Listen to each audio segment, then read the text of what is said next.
channel, right channel, center.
ENVTuber 一問一答自己紹介 Yeah, and the tape's それじゃあ rolling. 行くよせーのお名前は Katt Phloxworthy. 呼び方は Just Cat is fine. あなたは何系 VTuber? Nerdy cat girl who features space 誕 flight. 生日は May 4th. 年齢は Older than Pneumatic. 性別は Transgender 身 female. 長は 4'11". 出身は Sacramento County. チャームポイントは Side log hair clip. 突然ですがモノマネどうぞ Yeah, what's up, Dad? 活動場所は Twitch, Twitter, YouTube. はじめの挨拶 Thank you for joining me. 終わりの挨拶 Bye. 推しマークは Not at present. 配信タグは Catlight ファ feed. ンアートは Cat pics. ファンネームは Cat's apprentices. 好きな色は Iris Indigo. 好きなことは Vintage computers and 得 video. 意なことは Technology. ここで一言愛の告白好 I love you. きな食べ物は Ethnic foods. 好きな飲み物は Craft soda. 好きな漫画は Pizza 10. 好きなアニメは Planet. 好きなゲームは Left 4 Dead 2. 好きな音楽は Classic rock. 苦手なことは Human stupidity. 尊敬するのは Space fairy people. 叶えたい夢は ISS crew 最後にみん interview. なに一言どう Thanks ぞ so much for your support and a final status check. Go Atlas. Go Centaur. Go Katt Phlox. You have permission to launch. 3, 2, 1.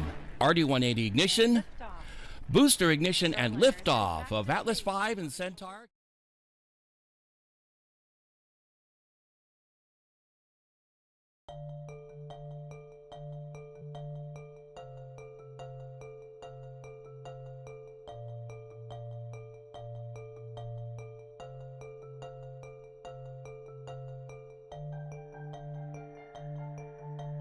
Hello, everybody, and thank you so much for joining me. Hi, Katt Phloxworthy here. We are about to head down to Launch Complex 36 at the Cape Canaveral Space Force Station in Florida, to where we will see a New Glenn on the pad, taking a NASA mission ESCAPADE to heliocentric orbit, which is basically orbiting the sun. Instead of being an artificial satellite like most launches are, this will be an artificial planet. So basically, it's going to be orbiting much the same way that Earth orbits the sun. And I believe it might be a solar observing vehicle, and apparently it's 1,000 kilograms of mass, of just a little bit more than a metric ton, and New Glenn actually has the ability of lofting upwards of, and that's a little bit more than 2,200 pounds or so. And looking at the specs, New Glenn has the ability to lift anywhere up to about just shy of 100,000 pounds into low Earth orbit, or just shy of 30,000 pounds into geostationary transfer orbit, which is basically stuff that goes right around 25,000 miles or about 37,000 kilometers above the surface of the planet. AKF16, how you doing? I hope you're doing well. So anyway, we're getting ready. We're going to go ahead and pick up Blue Origin's coverage, which is currently underway. And of course the other one, I'm not sure if it's necessarily an orbit, but the Parker probe, that is a solar observatory, is not only the closest that a man-made vehicle has actually gotten to the sun, it is also the fastest moving man-made object ever at 400,000+ miles an hour. So anyway, here we go. Let's head on over to let's go ahead and pick up the coverage. It's using a lot of the same technology. Unmute that for me. Oxygen lunar lander, and we are aiming it for the moon this spring, and it's going to prove out a lot of the technology. Yeah, they're basically doing a lunar lander, and that's going to be using the BE3, which I suspect it's going to be the BE3, which is a Hydrolox engine. I love it. Eddie, I mean, you saw in the video, we had some B-roll playing back there. You can see with the Oh yeah, so am I, because it's been a while since we saw NG1. Building. Can you talk a little bit about why it's so big? I mean, our lunar landers, you know, and of course the first stage of the New Glenn has 7 BE4 engines, which are Methalox, which use LCH4 or liquid methane and liquid oxygen for their propellants. And the second stage is powered by several BE3s, which are Hydrolox, liquid hydrogen and liquid oxygen. The same one that the same engine that powers the New Shepard, which recently flew as well. The co-location Hopefully they'll have a lot of sun protection. is so important from a, Not like anybody's actually going to be in there, but more seriously though, there is a lot of radiation that comes off the sun, like X-rays, ultraviolet, and X-rays are being the biggest ones right there. company organization to build rockets that they then launch out of here. And of course the radiation belts here on the planet, most notably the as well as the Van Allen belt, and as well as of course the ozone layer, help deflect the bulk of the nasty stuff that comes into the planet. It's cutting down on the risk, cutting down on the operations. But what is also nice is that the team that's going to be building the lunar the lunar and they were pretty much fully tanked and ready to go, probably in the process of just topping off all the tanks ahead of launch. And of course what we're seeing here is the liquid oxygen that is in the process of boiling off. And of course, as they do that, they release it overboard, and then they keep putting fresh. They're putting in fresh loads of liquid oxygen as it comes in. I mean, as it boils off. Decided to create such a large campus here in Florida to then be able excuse to me. add, Having a quick as drink of water. the other programs, not just the New Glenn program. Right, certainly continuing. Actually, I realized I normally start streaming right about L-15 minutes or so, right around that neighborhood. But I ended up starting half an hour before, and as it turns out, I was actually running a little bit behind schedule. But I'm actually in good shape, a lot better shape than I thought it would be. I was particularly waiting on the start of the coverage for the launch when it was coming up. We were L-48 minutes 28 seconds. I guess they pushed it back a little bit. It's 11:30 Pacific, and it was originally scheduled to launch at. I want to say first couple dozen of employees. That man has been here. He's a legend. At least, and they have like a 45-minute window. The only issue apparently at this point appears to be weather. Day for all of us here at Blue Origin, but right now we're going to take a moment. We're going to throw it right over to this beautiful rocket. Let you sit with it there on the pad. The other thing that I hope they're going to be able to show, and they're actually going to do, and that is actually land the first stage, which they couldn't do last time for whatever reason. Never heard any particular definitive issue with what happened to the first stage on NG1. But the primary objectives were achieved, which were to get the test load into orbit. And also another thing that they're going to be doing is they're going to be doing a test. They're going to be doing a test mission of communications by Viasat, the same company that makes the vehicle that's coming up for the that we're going to be watching probably in the next few days. Don't have a date yet for the next launch, but one of the things I've noticed also, one of the things to bear in mind also is a lot of launches that are not government sanctioned launches will not be launching at night, not be launching during the day, mainly because of issues that require me to go into politics to talk about. But basically, it's because of it's going to increase the load on the air traffic controllers, of which there are not nearly as many because paid. That's about the best way I can go without necessarily invoking politics. You can pretty much deduce the rest. But this is a government launch. In this case, that government agency being NASA. Like I said, this is going to be. I'm going to go look up the information on this mission. This is going to be, like I said, it's going into heliocentric orbit, meaning it's going to be orbiting the sun as opposed to any planet or moon. There's the Escape and Plasma Acceleration and Dynamics Explorers, or ESCAPADE, our dual spacecraft mission to study ion and sputtered escape from Mars.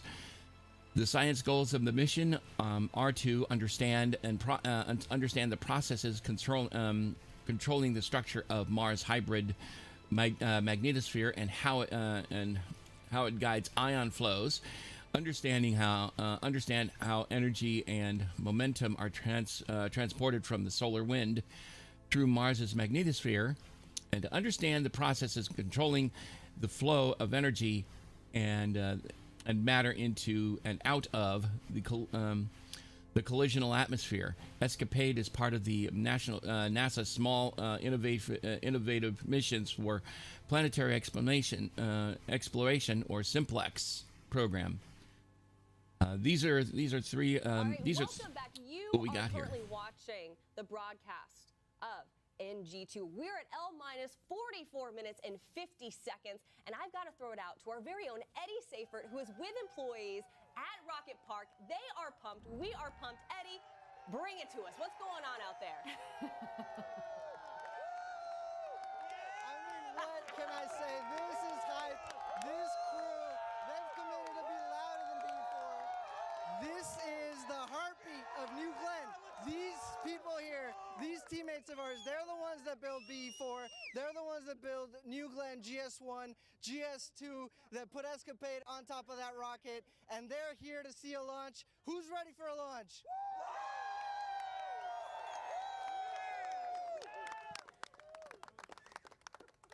Eddie, it's so great to be able to see so many people come out on a Sunday, by the way. That just shows you, as you said, the heartbeat of New Glenn. What are they talking about? What are they most excited about today? Oh, yeah. Well, listen, this crowd is hyped, as you mentioned, on a Sunday. We're just so excited to be here. It's about what we do day in and day out for our mission, and our family and friends that let us do this. That's what everybody's talking about. Yeah. I could definitely feel that the crowd has been growing too. Oh yeah, I don't doubt it. At L-43 minutes. I mean, Ariane, we're feeling it. We're here at the desk. We're isolated, but we feel just as pumped as they do. Part of me wonders if they'll actually use that. They can. I don't know if this is going to be a human rated vehicle, because that's actually a fairly sizable payload that they could do.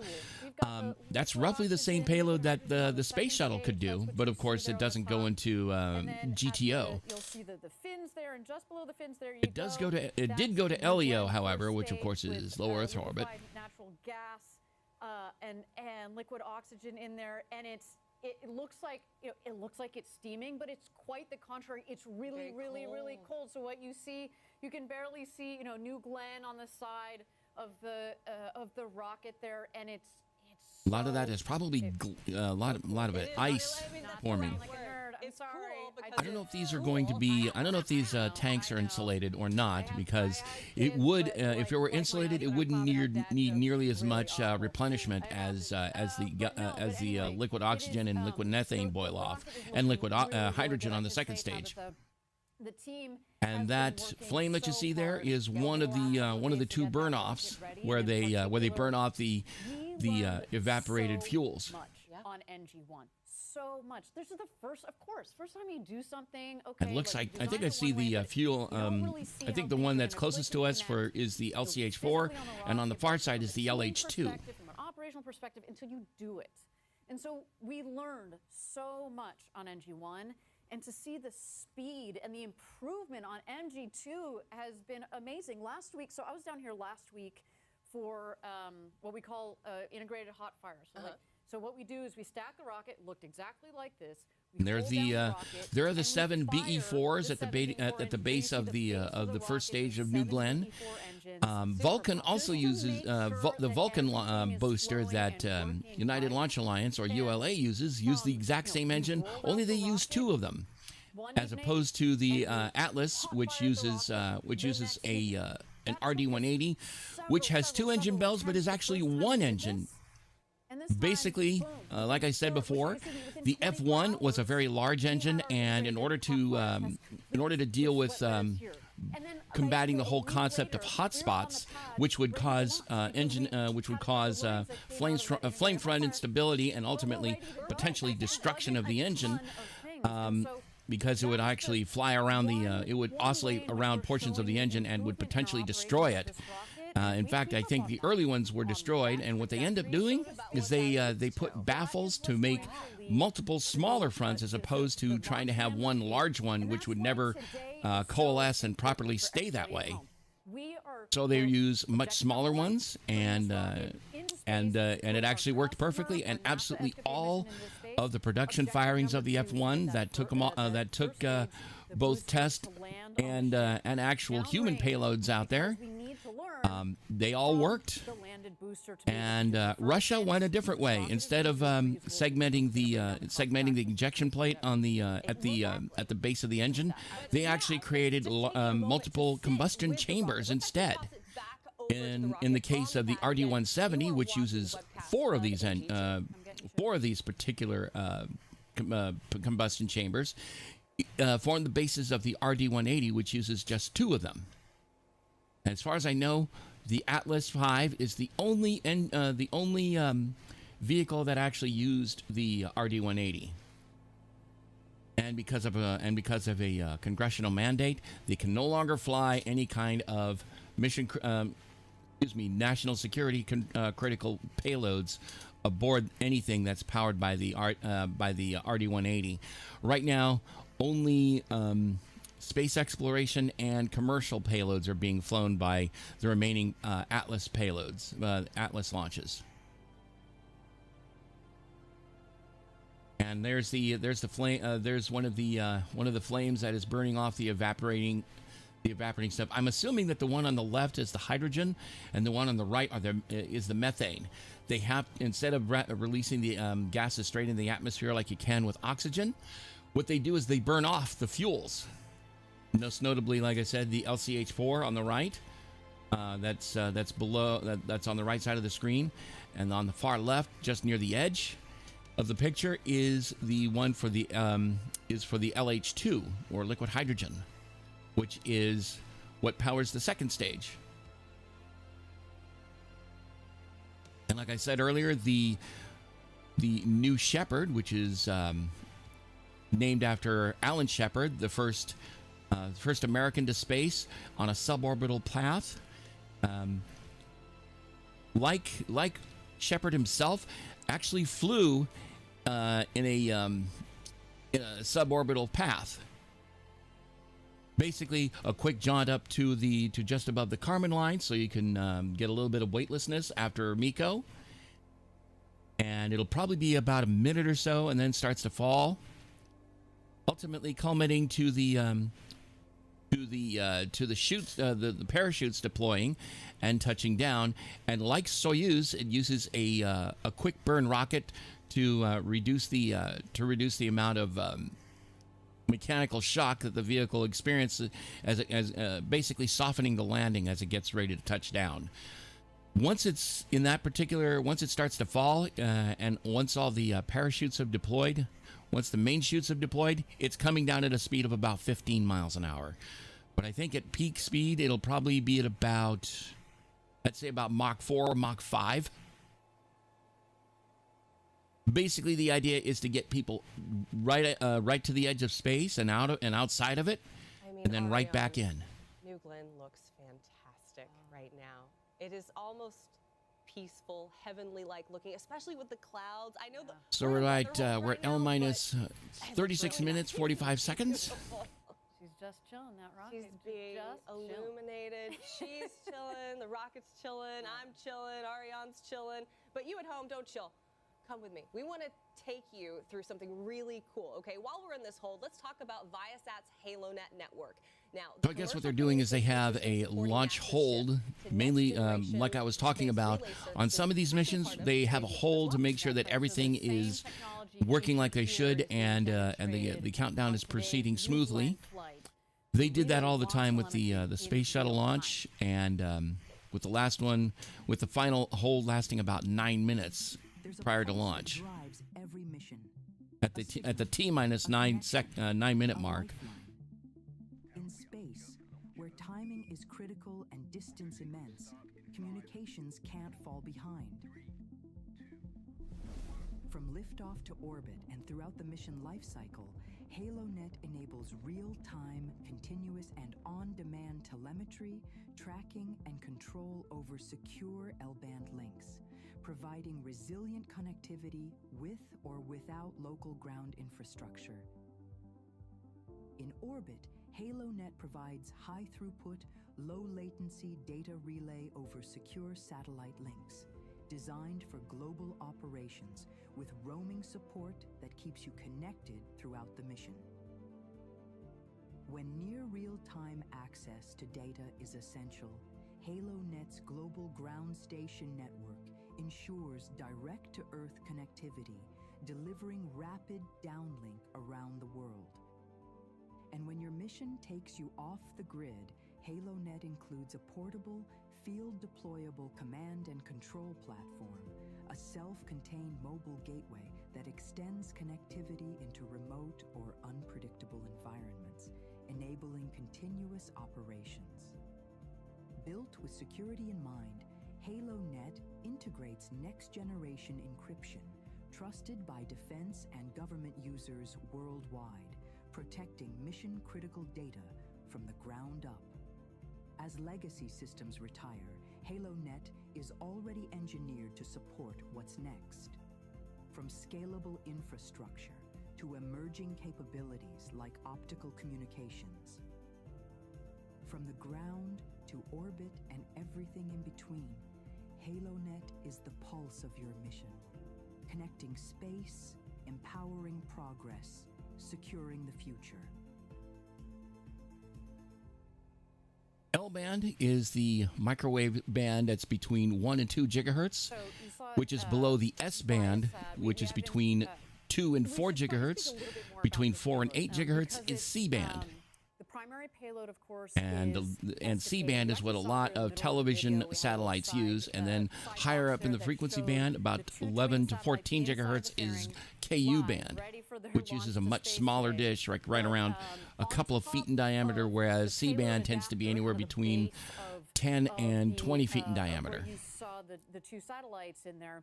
Is also this Viasat for it's essentially a radio. It's a demonstration. It's a demonstration technology, radio technology. And we're looking at the interior of the payload fairing. No, they're the two satellites. What a beautiful, the two ESCAPADE satellites. We got blue and gold in there. But I just want to talk about this because we talk about landing the rocket today. That is huge. But getting our customers to where they need to go is really, really important. So we're going to deploy those two satellites at about T+33 minutes. But then the second stage is going to continue in space, right? The two satellites go on their way. And that is when we're going to turn on the Viasat payload as well. So the Viasat payload is not going to deploy. It's going to stay on the rocket. And they're going to test their technology. And it's so, we feel so honored that we've got organizations like NASA. Right. We've got organizations like Viasat, one of the foremost satellite operators in the world, that are entrusting Blue Origin with their technology.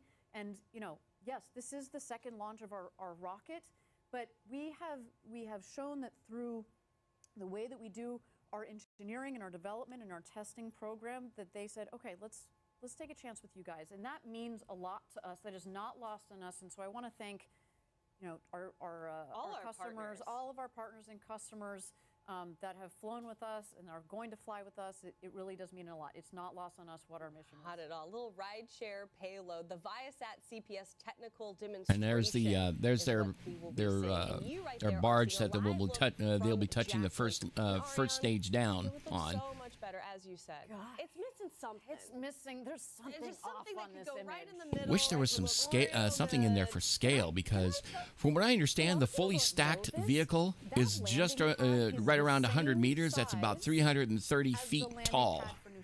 Right around, just a little shy of an entire Saturn V stack. Taller. Just think you scale something up 5 times, and we're going to land.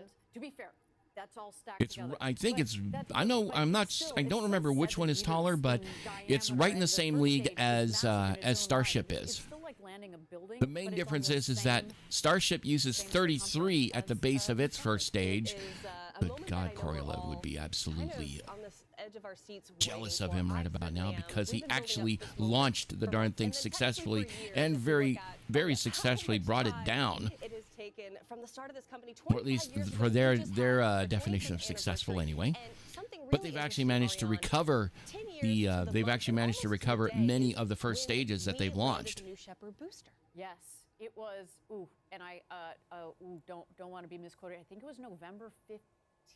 Could be off by a day or two. That's all right. No one's holding you to it. But it was of 2015. Yeah. When we landed New Shepard for the first time, and that was the first time any organization had ever landed a booster that had gone to space before.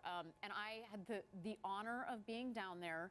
The organization looked a little bit, Blue Origin looked a little different than it does today. We had a couple hundred employees. We're now over 10,000 employees. Yeah. We basically had, well, we did. We had Kent and we had West Texas, and that's it. And there was a group of, I don't know, of maybe like 15 of us, a dozen of us on this back porch. Of course, there was mission control. And it was the second time we had attempted this, similar to, right, there are a lot of parallels. Similar to New Glenn, we had a beautiful first launch, but if it were an expendable rocket, it had been a perfect first launch. We didn't land the booster the way we wanted to, and on the second launch, we launched it, and it came back, and Tabitha got, this is like ingrained, like just burnt in my memory, is this rocket came down, and we heard on this handheld radio, you know, the engines, like drag brakes deploy. Engine relay, and people are just like losing it, holding their breath, and you see in the distance, because for New Shepard you're a couple miles away, and it kicked up all this dust, and then we heard touchdown, and there you go. See, you see our happy engineers. It was like that. We just lost our minds, and I am sure. It also bears noting that back at the time, it will be like that, but also as we Falcon 9 was not originally designed for reusage in mind. New Glenn, New Shepard, and New Glenn are specifically designed with reusability in mind, as are Neutron by Rocket Lab, and of course Starship by SpaceX. In this case, in the case of Neutron and Starship, the entire ship is reusable, or has the potential of being reusable. It really ties into something else that we have, and that is our Mars Telecommunications Orbiter, or MTO. And let's kind of dive into this for a little bit. So current communications spacecraft at Mars, they're aging, and we need to make sure that we have new and robust capabilities out there that can kind of support not just our existing rovers and instruments doing groundbreaking work on the Martian surface, but also to lay the groundwork for more science and even more human missions. Well, the first human mission and all those beyond that. Exactly. And our Mars Telecommunications We're inside of L- half an hour. Existing blue ring vehicle, and it provides high rate communications, but also does much more in a single spacecraft. Yeah, in addition to communications, our Blue Ring MTO could also fly exciting science payloads and technology demonstrations. That's more or less it, because all this hardware is expensive to produce, as well as, but then again, also it can also be pretty expensive to maintain. It all depends on the parameters of the mission. Like, for example, a recent launch on Falcon 9. They chose to fully expend the booster, but then again, it had gone 22 launches. So I guess they needed the additional delta V as well as speed from the first stage. So they went ahead, or they needed the additional. They had needed the additional payload, because a lot of that, whether or not to expend an otherwise reusable vehicle, largely depends on how big the vehicle is, how much they're willing to spend, and on top of that, how, as well as, of course, how possibly also how far they're going to be flying it. There's so many different parameters to consider when it comes to depending on how they want to launch a vehicle, and whether or not they're going to have to either fully expend the vehicle or make it such that they can touch stuff down, because they have to carry additional payload aboard itself in the form of extra fuel. And in the case of a fully expended vehicle, they'll take the landing legs off so they can reduce weight even further.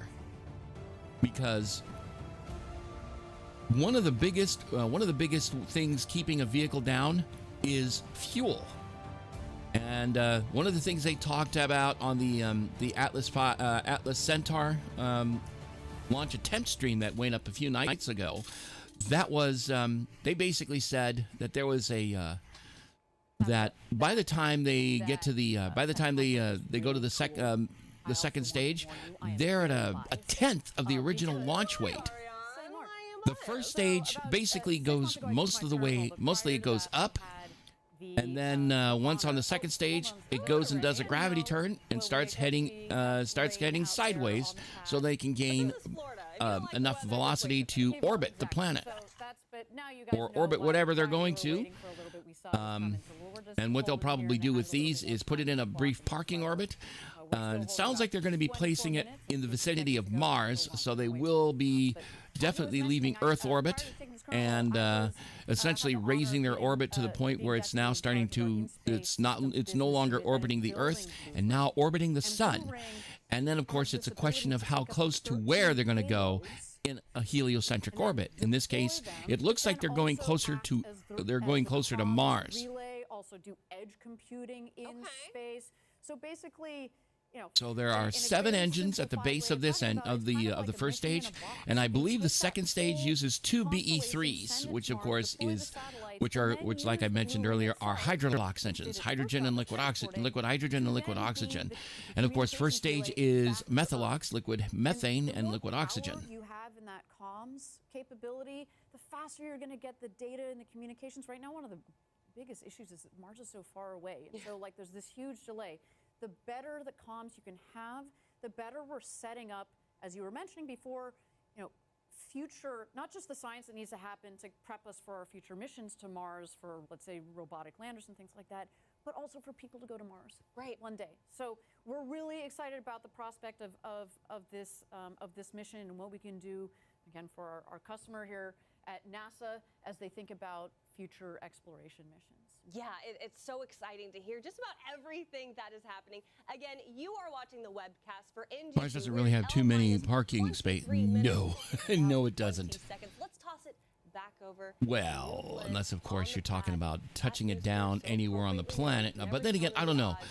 It all depends on how they're going to be landing the vehicle and how large the vehicle and the shape of the vehicle. Because if it's roughly square, they have to make sure that it has to be something resembling upright when they land. Because that was a problem with a couple of recent lunar landers. They couldn't get it landing upright. And also another thing that they're always trying to figure out is how do they tell they've actually touched down on the lunar surface? Because not all of the moon is going to be solid ground. In fact, some of it is powdered in the form of regolith, and that is one of the and that's another thing they talk about is how are those footprints so thoroughly in there in the ground. But the thing is, a lot of these people think about it's like they're thinking about in an earthly context, but the problem is you can't do that with this. And on top of that, regolith is unlike like say sand, which gets weathered, whether by the like by wind or by being stirred in water a lot. So it has a chance to interact with other grains of sand as well as, of course, the water medium itself. In the case of regolith, it's on the there is no air at all. There's no atmosphere of any kind. So there's no way for that to be stirred up other than maybe engine thrust that comes, like, say, from a lunar excursion module coming down and then subsequently going up. Oh, why, thank you.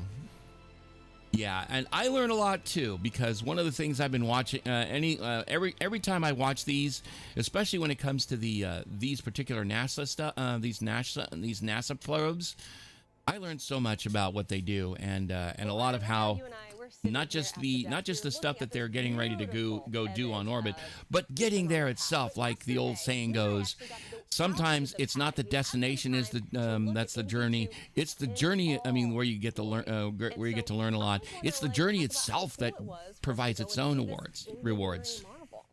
Let's check it out.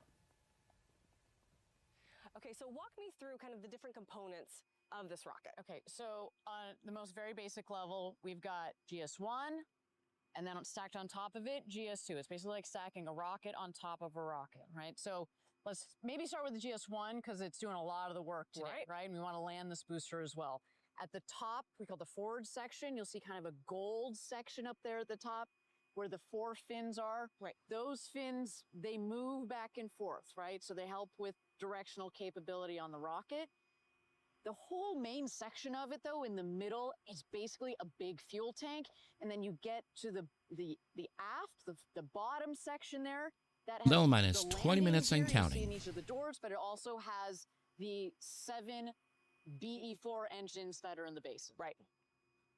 At the top, then, so that's basically GS1. At the top, basically from the white portion above the gold and beyond, tucked in there are the 2 BE3U engines.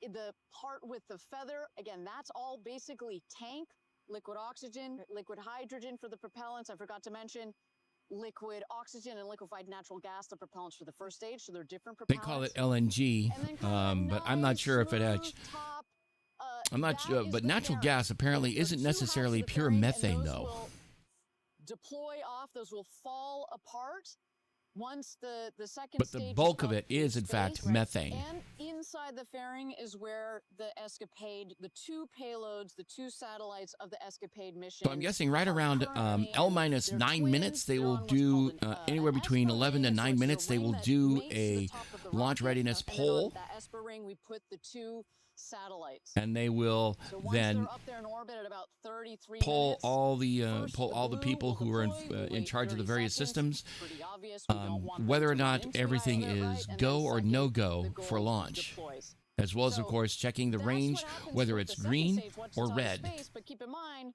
first stage, Making its way home. it's making its way home, right? So More the likely engines than have not, done it's half the pulled. work on It's its way purified up. liquid methane. We flip Bad it things would around, happen if we longer start a burn chain hydrocarbons that crystallize in the slows plumbing the rocket, at those right? temperatures. Then You're use the absolutely right about that, strakes because or what what you would look have at for the longer wings of stuff the like rocket, it ethane, helps with what we propane, and call, butane, for example, as cross well as range, so various basically you can isomers like fly, isobutane, effectively fly the isopropane. rocket, and then it lands on the Jacqueline Yeah, basically the platform problem is just in what is last, called coking, which is an couple issue that they were minutes or talking less about even. with We have with 3 of stuff with 7 the engines that Falcon relight, 9s, and then Merlin finally just 1D the engines, final engine that where lights. they You have don't where they need have all the power and all polymerization, the engines where it because you're landing gunks what up is the effectively lines an as well as empty the fuel injector tank. plates.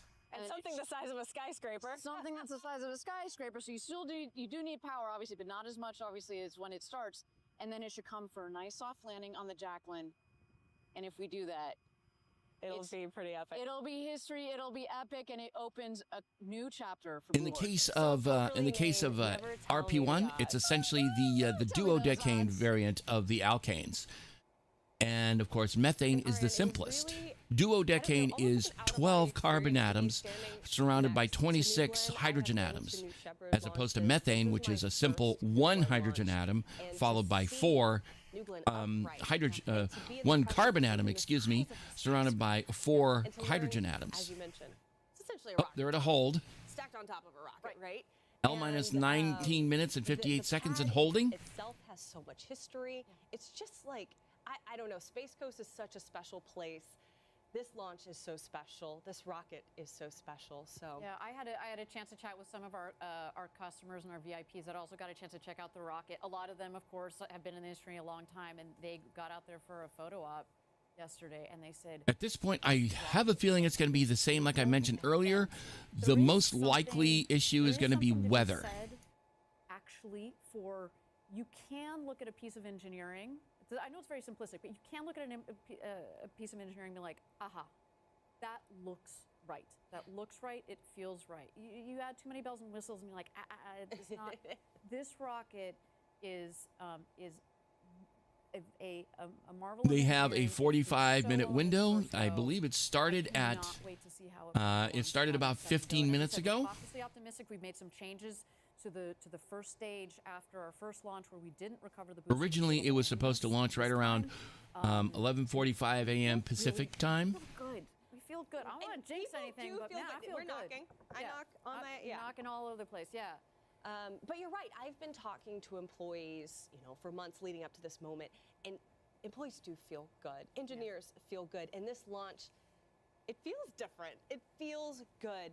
And I think I'm going to go take a look and see what the. on the edge of their seat at this precipice. I'm going to check Patrick Air Force Space Force Base. Excuse me. Got out of the way. If this weather got out of the way. In a weather hold. So here's what's going on. If you are tuning in right now, you're watching the webcast for NG2. You might notice on your screen that we are in a hold. We're doing that to allow for a little more time for that weather to clear. We're going to let you know and keep you guys posted on the new T clock as soon as we get information on that. So right now, let's toss it back over to New Glenn on the pad as we wait for some of this weather to just kind of move on out. Roll on by. Just get out of here.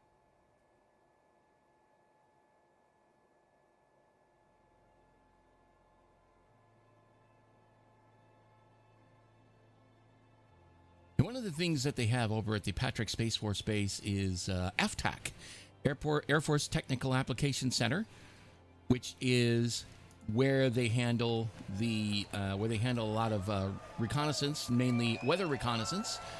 Basically, where they check to see if people are doing they're in compliance with the various nuclear test ban treaties, as well as, of course, nuclear non-proliferation treaties.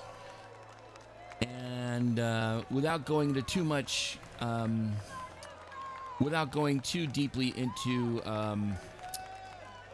politics, this particular mission of the United States Air Force, as well as the United States Space Force, can't be more important. So in the meantime, we are waiting on a resolution of the hold.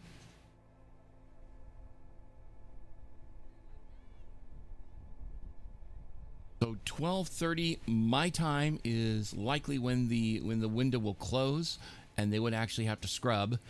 But like I said, unlike the Atlas Centaur launch attempt that happened, which was technical in nature, this one is more meteorological in nature.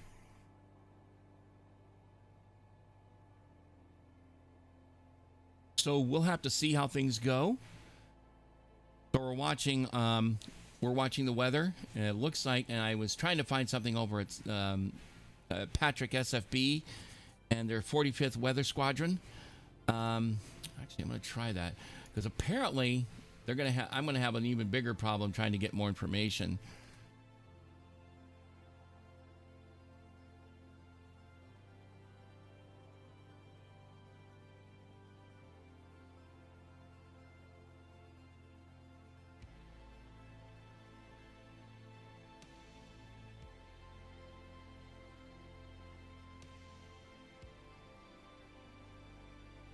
Let's see here. Yep.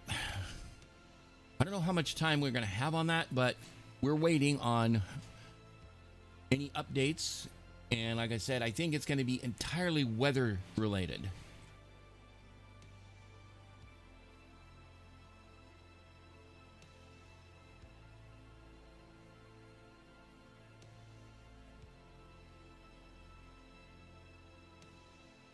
Let's see, New Glenn. Probability of violation of weather constraints is 35 to 45%. So that would be 65 to 55% go.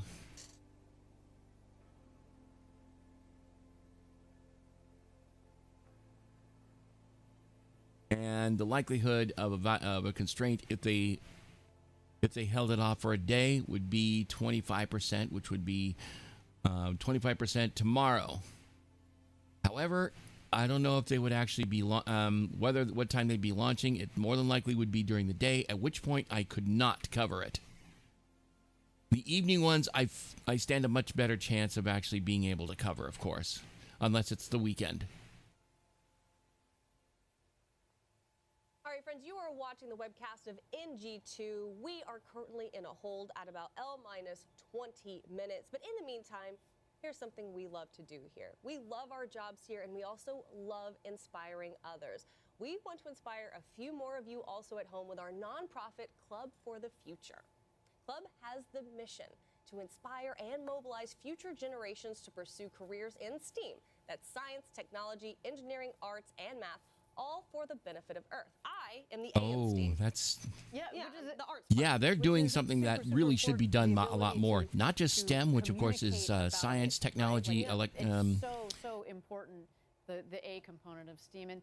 But as part of the Club for arts. the Future program, one of the cool that is very opportunities important that for we being give very is rounded. From we what I understand, allow MIT students has and an art postdocs to has an stay arts back requirement via for New much Shepard. better And rounding we also provide of the online of their STEAM, students. based lesson plans that are free for students and teachers to use. And then so that everybody can get a piece of the action. right. Even easier is that we have these digital Science, postcards, technology, engineering, this and drawing tool math. that you can go online and Adding anybody A can would send be that art science, to space. technology, So if you think that engineering, sounds cool art, to you, and just go to mathematics. clubforfuture.org. That's right. That's clubforfuture.org. Ariane, where do you fall in the STEAM spectrum? You're a bit of everything, I feel like. I've always kind of been like, You're like, I'm science and technology and a bit of engineering and math. yeah, but I kind of like it all. Yeah. And you know, arts today and anytime we get the Yeah. honor of having you with Let's us. be very clear. I'm not the one that's going to be designing that insane trajectory And, that Advanced Space did. Mind for you, I am not SpaceX, saying so, I'm not like, against props to you STEM, guys. but I think STEAM adding I arts to the mix love is every always a part good of idea. space and all that goes I into it, mean, the including STEM is the A important, but part of it, STEam also gives a much more rounded, gives a person a much more rounding, The great letters that work together. where And they can Jeff learn himself not has said only the that stuff it that is use this the generation's job to build a road that to space so where I future mean generations can unleash their the STEM creativity. part uses Check that. all the stuff that involves the left side of the brain, whereas you add When I was in high school, arts to that. That's the was right hand side, and of course build a rocket also for encourages target creativity, which My works mom not just took for the me arts itself, to but everywhere. a observatory opening, and I got to see the rings of Saturn through a telescope. Growing up, I was just not very good at doing school. I wasn't really good at doing homework. There was a teacher at my school, Mr. Cullen, and we spent hours together after school. I would be building a rocket in the back of his class, and that was incredible for me. I had a chemistry teacher who also taught astronomy, sparked that interest in me. She went outside the lines of what I believed a science person should be. It helped jumpstart a passion where I am now a propulsion engineer launching rockets. If a teacher like that could help a student like me and pull me to this career, it just makes me think, what can I do to help inspire the next generation? And that was life-changing for me. And that's what Club for the Future is really all about. At Club for the Future, our mission is clear: to inspire and mobilize future generations to pursue careers in STEAM, science, technology, engineering, arts, and math, and all for the benefit of Earth. We're here to create meaningful experiences that spark curiosity and ignite passion. We're teaming up with educators to make learning an adventure by creating space-based lessons for K-12 students. If we want to see millions of people living and working in space, space should look like all the populations of Earth. Our goal is to make learning about space more accessible for all. So we've Interior joined of with the others to reach New Shepard. underrepresented students and underserved communities. But it's not just about what happens in your classroom. As Blue Origin's Club Ambassadors, we're here to share our expertise and inspire students through speaking opportunities, events, and mentorship.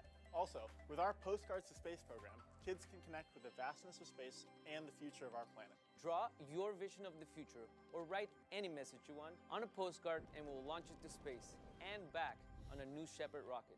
Your postcard will be stamped, flown to space, and returned to you as a unique keepsake. So let's go. Let's dream big, reach high, and build a future where the possibilities, they're as endless as the stars.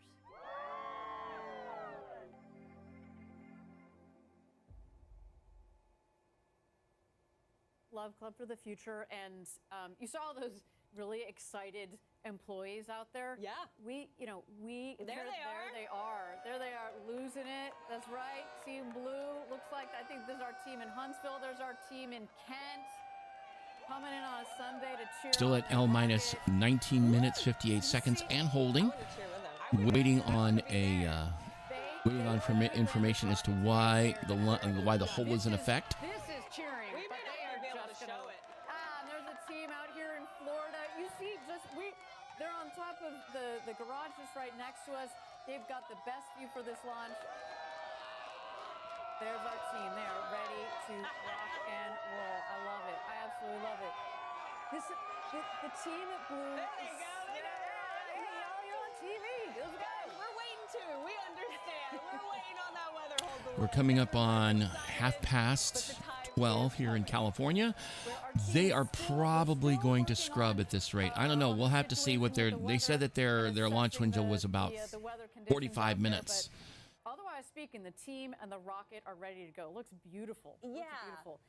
And I think what you were saying is, employees are so excited, and they're also very involved in community, and they're involved in schools, and Club for the Future gives us that opportunity. Yeah, and it's not an accident in the sense that, our vision is millions of people living and working in space for the benefit of Earth. That's right. Right? For all of Earth. For all of Earth. And we need to 3 steps to that.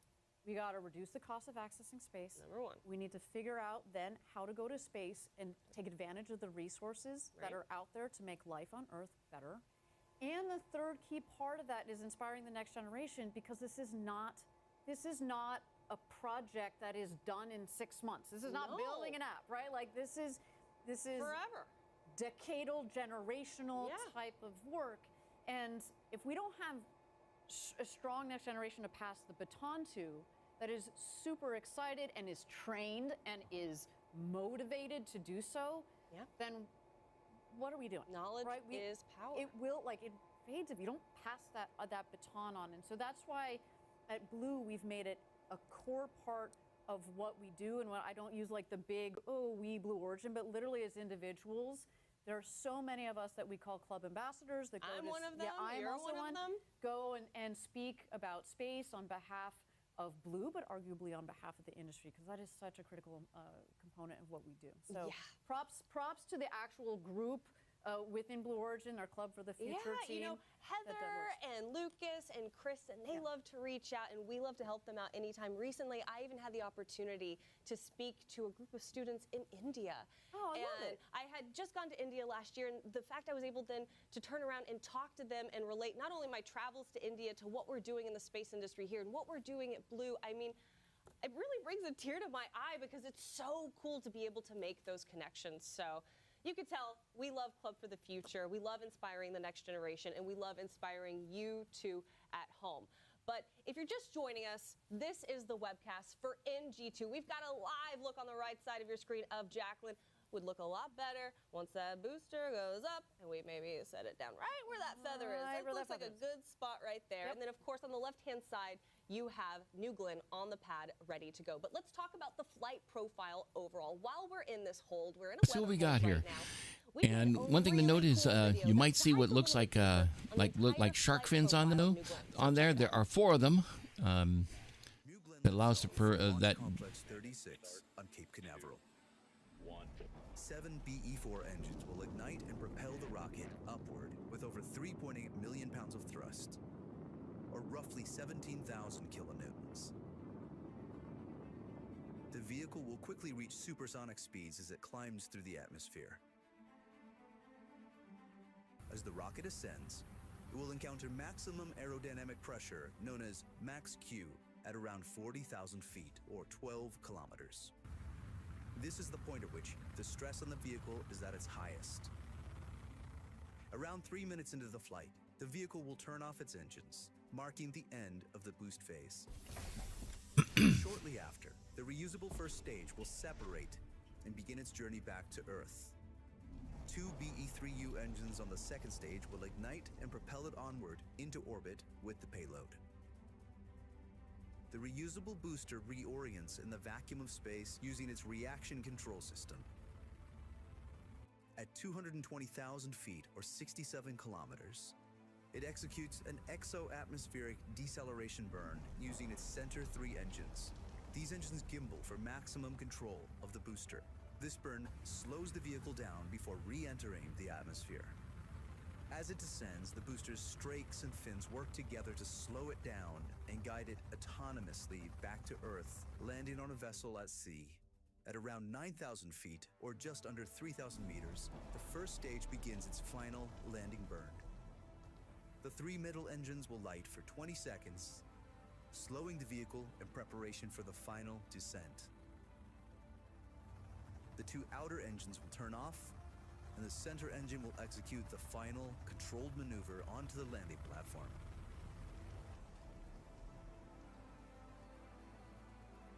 The vessel will return to Cape Canaveral to prepare for its next mission.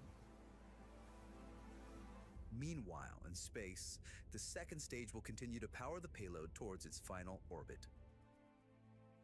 At around 400,000 feet, or 120 kilometers, the payload fairings will jettison. New Glenn will deliver an unprecedented range of payloads. Large satellites, dual payloads, orbital vehicles, large constellation dispensers, even moonlanders destined to establish permanent human presence on the moon. Once it arrives at its insertion location, the payload will separate from New Glenn's second stage. This is New Glenn. This is how we will build a road to space.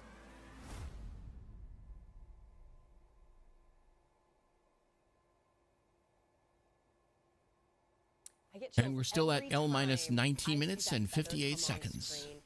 It's such a great piece pulled together to really explain what's going to be happening with NG2. So there you go. You have a live look, though, of New Glenn on the pad. Now you understand the entire flight profile. But while we're in this hold and we're working out weather, let's go ahead and send it back over to the rocket and just sit with NG2.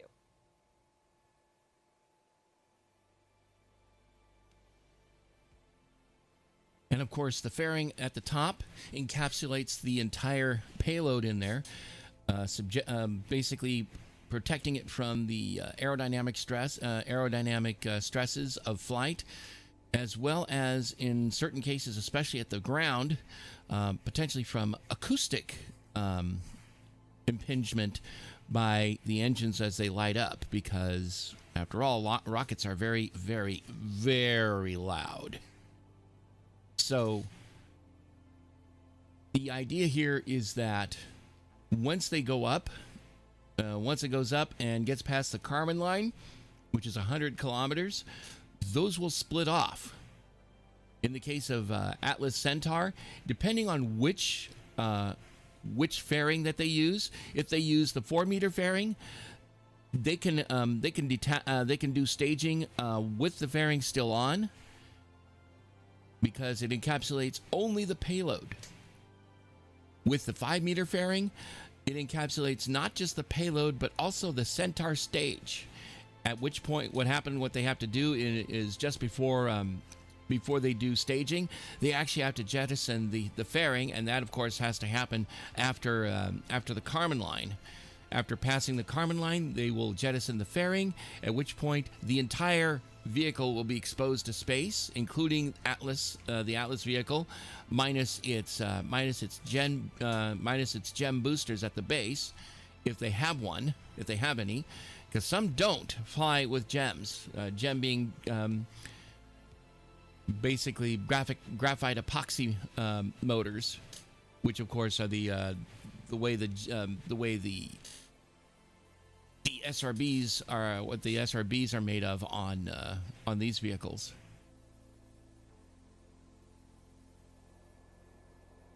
And then after the 5-meter fairing is removed, once the time comes in the form of BECO, booster engine cutoff, they'll shut off the RD-180 and then detach the Atlas 5 stage, and lighting the RL-10 on the first load.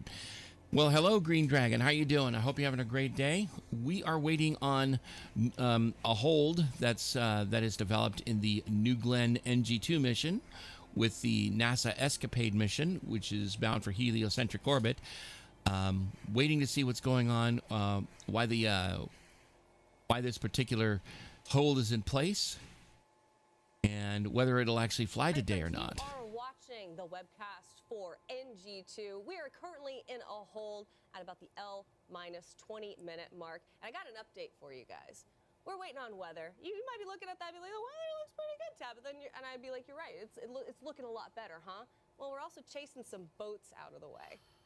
Boats. Yeah, so we've got range fouling. Boats that are essentially being told, hey, you're in our flight path. You got to get out of here. They should have known that to begin with, but that's just one of the other things that you deal with when you deal with rocket launches. Tabitha, I'm gonna try to see the silver lining in this, or I'm gonna try to be the ever optimist that I am. Last time we had this launch, we also had an errant boat in our in our flight path.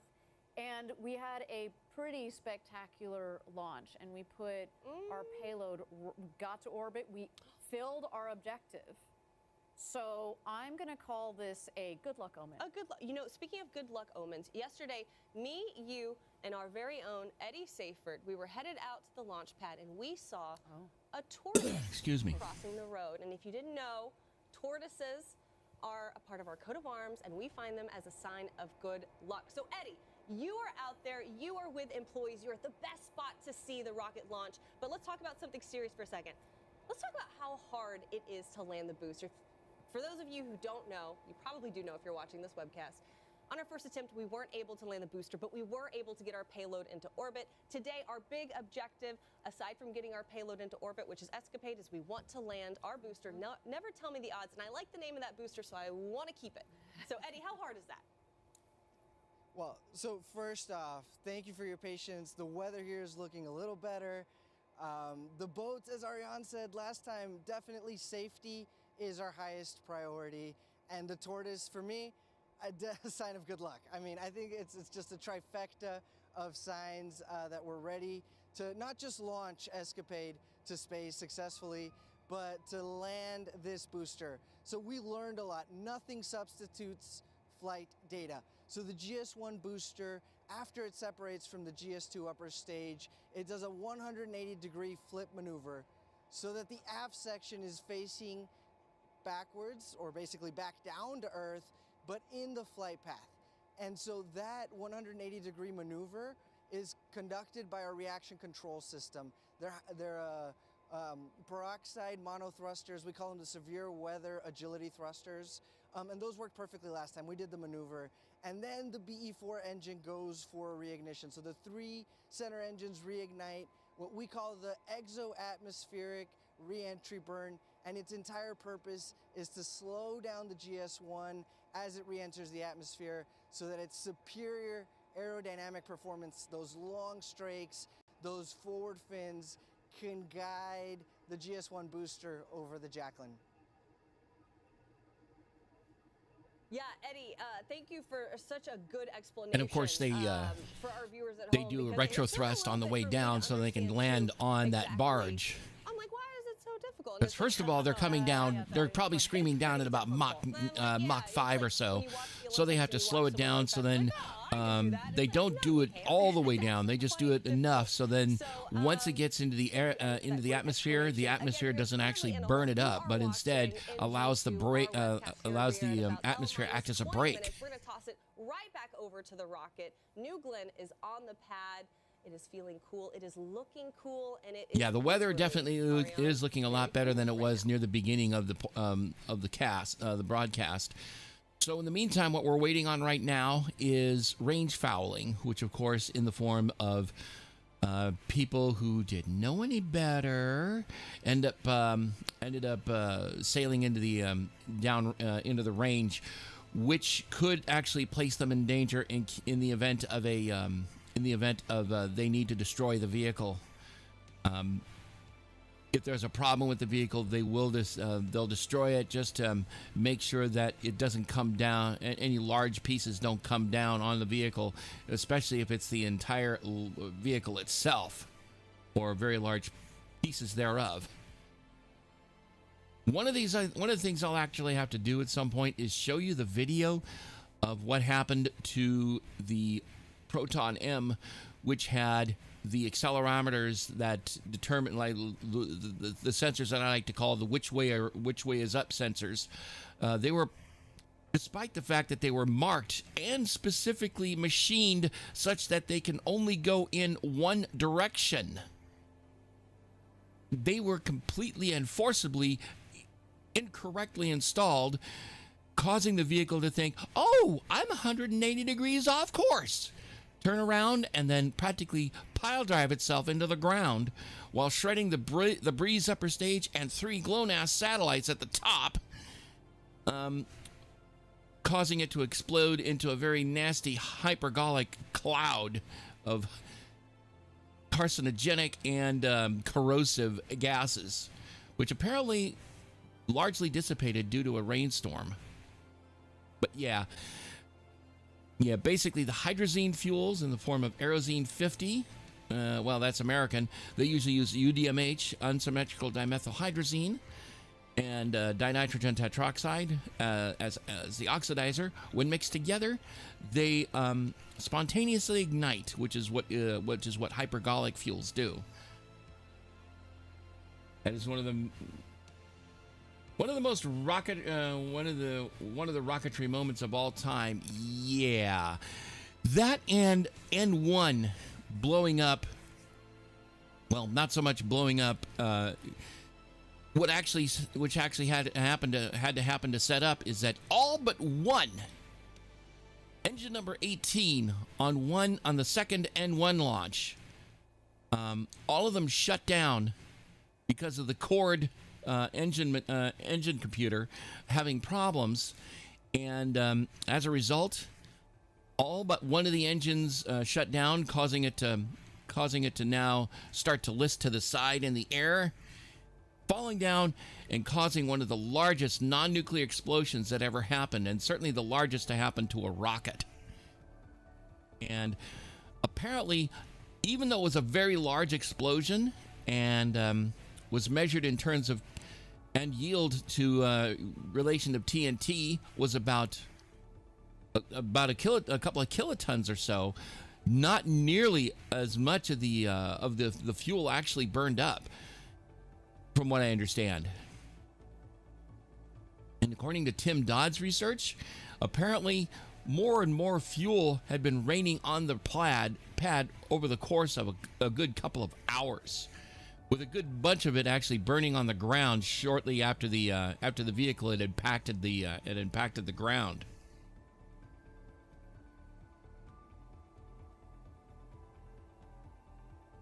So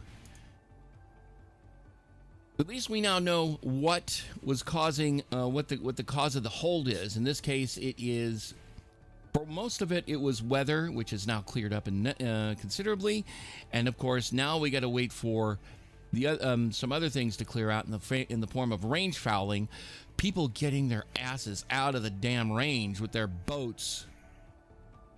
So we'll see how things go.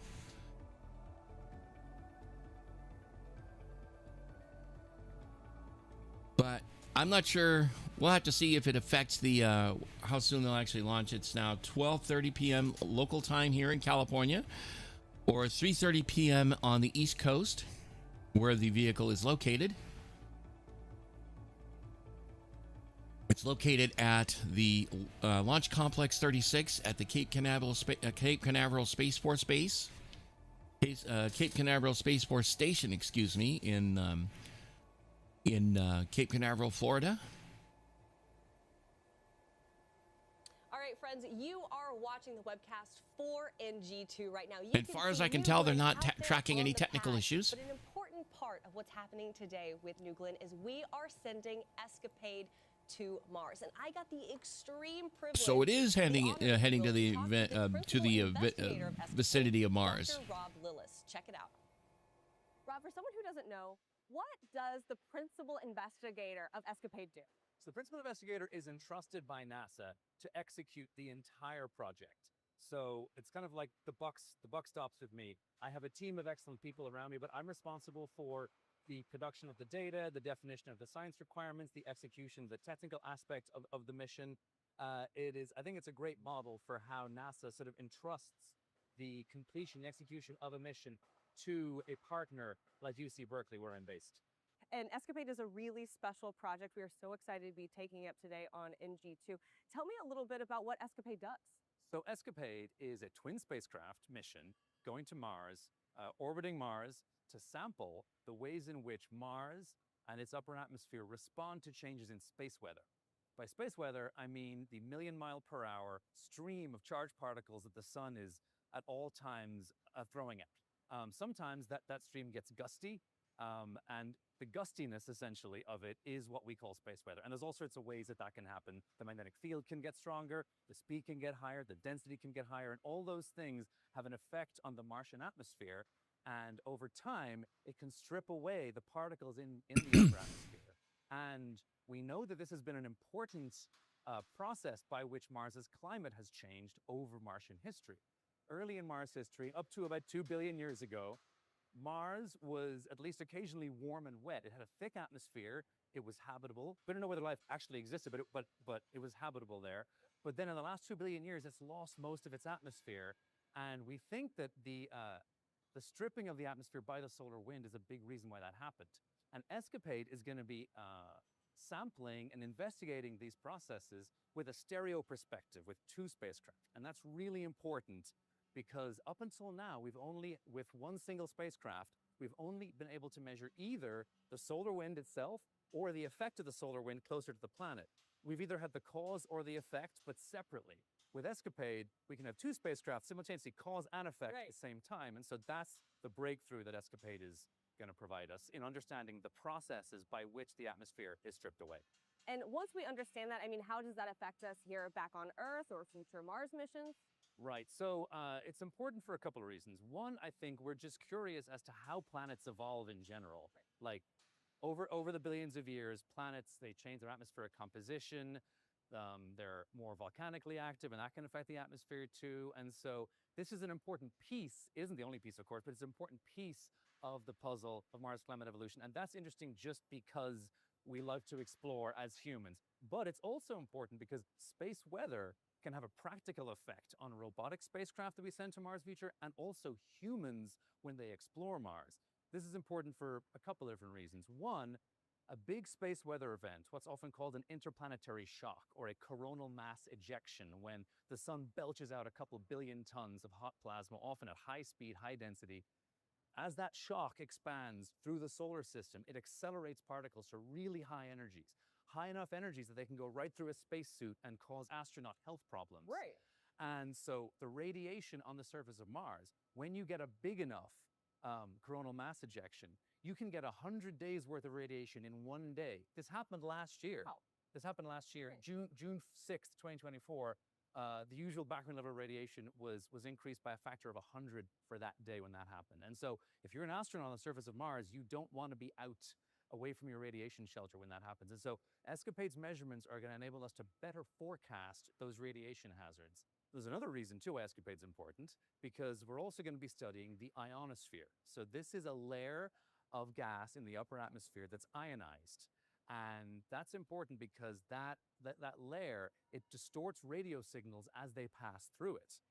And understanding the variability and the structure of that ionosphere will help us to correct for those distortions. For communication. Communication, but also for navigation, because there's going to want to be GPS on Mars eventually. And understanding how the ionosphere distorts the GPS signals will enable astronauts to know better where they are. All these things are taken into account on Earth. It's all behind the scenes. So your phone doesn't have to show you how they're correcting for it, but that's all behind the scenes on Earth. We want to be able to do that same error correction on Mars, and ESCAPADE will help us understand the ionosphere. It's really cool to know that we're thinking about these future problems now. Yeah. And speaking of things that are happening in the future, I mean, ESCAPADE is not going to be making it actually to Mars. The spacecrafts aren't going to be there for at least 2027. That's right. That's right indeed, yeah. So what happens once ESCAPADE deploys? Kind of tell me more about the trajectory. Okay, well, so after it deploys, first of all, there's a few important checkouts we have to do. The first thing is we got to deploy the solar panels and we got to get it to speak to us. And so actually, the viewers will be interested to know that we may not hear from the spacecraft for up to 3 hours after launch. And that is by design. Okay. Because we have 2 antennas, one on either side of the spacecraft. and they only work one at a time. And we don't know which one necessarily is going to be pointed towards Earth initially. So if the one that turns on first happens to be pointed away from Earth, we got to wait 2 hours until it decides, oh, I'm not hearing from Earth, and it switches over to the other one. So no one should panic if we don't hear from it within that first hour.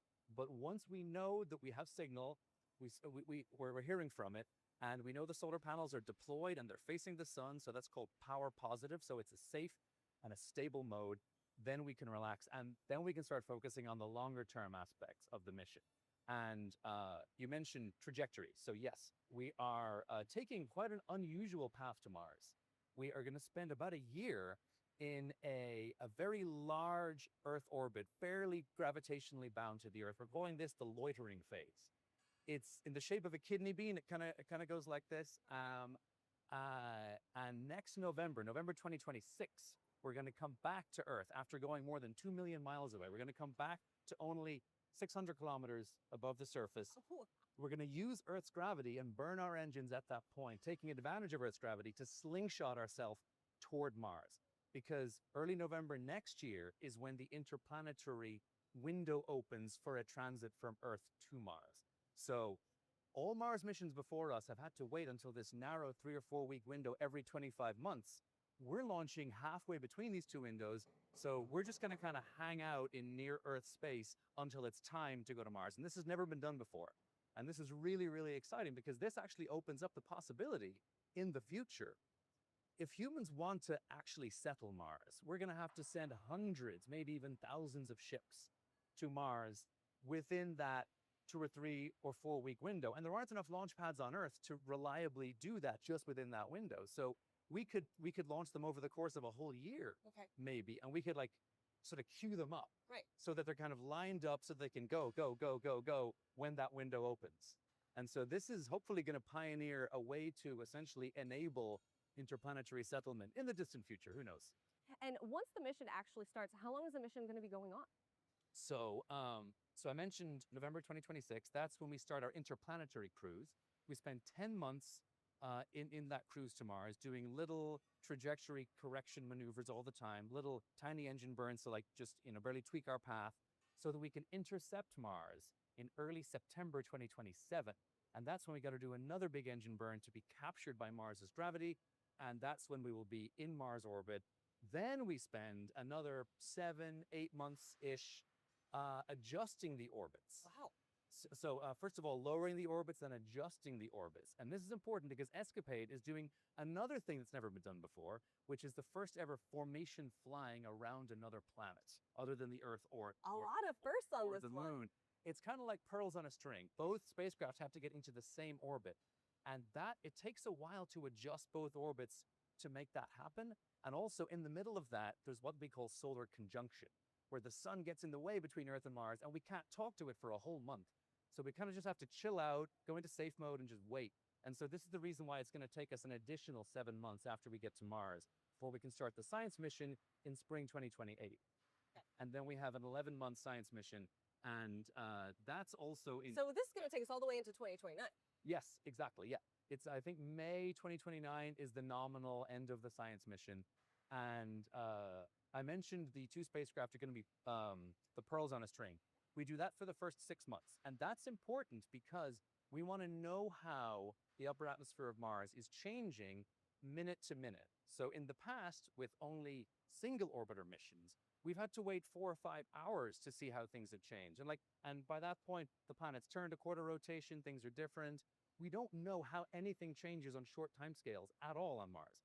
ESCAPADE is going to pass through the same part of the upper atmosphere twice in a quick succession. So 2 minutes to 30 minutes apart to see how it changes on those short time scales. Once we're done with that, then we raise one orbit, we lower the other orbit, and then the 2 orbits are different, and they start precessing. This is a word for the orbital planes moving with respect to each other. Okay. And this allows the 2 spacecraft to get much further apart from each other to make simultaneous cause and effect measurements that I mentioned earlier, to understand the real-time response of the upper atmosphere to the space weather events. And so, with all that, understanding how ESCAPADE works, and knowing that this mission is going into 2029, how do you feel today? I feel excited. I feel a little anxious, as everyone does on launch day. but I am super, super excited. And I'm proud of everyone who worked on ESCAPADE, at Blue Origin, at Rocket Lab, at Berkeley, at Embry-Riddle, all of our partners. Advanced Space LLC, they were the ones who did most of the work to design this innovative path to Mars as well. And so I'm just so proud of the whole team. Probably thousands of people have worked on bits of it up to this point. And we're so excited to reach this day, the culmination of so much effort and the beginning of the next chapter. And the last question I have for you is something I ask everyone, and that is there anything else you want to add or say or mention I didn't ask about that you think is important to this interview? So ESCAPADE is a very low-cost mission. ESCAPADE is only about 1/10 of the typical cost of a NASA planetary mission. Look, they've looks like they've actually restarted the countdown. L minus 30 minutes and counting. Risk and less oversight in exchange for a much lower cost. And the idea being that overall you get way more science per dollar if you do this. And we call it bang for your buck. Bang for your buck, science for your dollar. And it's because we are embracing, as I said, a lighter sort of a touch by NASA. We're using more commercial off-the-shelf parts. There are fewer reviews. There are fewer sort of requirements. NASA's kind of letting us run a little more than they would typically. Okay. And NASA's oversight is often what drives a lot of cost. That's great, but it does come at a cost. And so this is hopefully a new way of doing at least a fraction of NASA's science portfolio with this higher risk, lower cost approach. It's very exciting to have you here, to be able to interview you. This is an exceptional sight. Just watching pieces of other rockets being put together and knowing that our booster, our upper stage. It was all built right here. It was all built right here. The fairings, the payload adapter, it was all built right here, yeah. Well, Rob, thank you so much. I appreciate your time. Cheers, bye-bye. So obviously a great interview and a great opportunity to be able to talk to Dr. Rob Lillis there. If you were just joining us, you are watching the webcast for NG2. If you're looking at your screen, you might notice we have a new L time, which is L minus 28 minutes and about 30 seconds. Now, to keep you guys updated, we know that the weather is now clear. You're like, all right, that's some good news, right? Well, we have also learned that the launch team is looking into an issue with our ground support equipment at the pad. So we wanted to give you an update on that. And of course, we're going to keep monitoring everything happening around NG2. Yeah, I think a lot of people, when you look at a rocket, you're like, oh, the rocket's going to go. There is a lot of engineering that also goes into the ground systems. That's absolutely the pad. That is the ground systems for the telemetry and the communications. We need to be tracking the vehicle. But like out there on the pad, that pad actually is a feat of engineering in its own right. In fact, this Launch Complex 36, we were talking about it earlier in the webcast, it's been used as a launch complex for decades before us. But we Great history, but we basically cleared it out and built it back up again. The amount of power, data, propellants, all these lines that are going up there. You see the two towers, the one on the right will eventually have crew coming off of it. Slightly off the shot to the left, we've got the water tower. There you got I guess I'll have to for the. So you can see a little bit more. There's a lot that goes on out there. We've got this huge, what we call our propellant farm. There's a lot that goes on out there. So we need that to also be working and working properly and in right conditions to keep the rocket ready to go as it ticks down. And then when we will turn, obviously, the show, if you will, over to the rocket. But in the meantime, there's a lot of work happening in the ground system. So if something is out of line, pressure, data, power, that then could translate down the line, down the pipes, literally, to the rocket, we have to check it out. So our team is on it. But, we do have a little bit of time here to do so. But it looks like the weather might be clearing up. You live here in Florida. This is wild. How do you put up with this? Just wait 10 minutes. It just keeps on a constant rotation. But I will say, it is great to see NG2 on the pad, ready to go. You know what they say, if it's going to happen, it's going to happen out there. And so right now, I'm going to toss it back over. Again, you are watching the webcast of NG2. We're at L minus 26 minutes before this historic launch.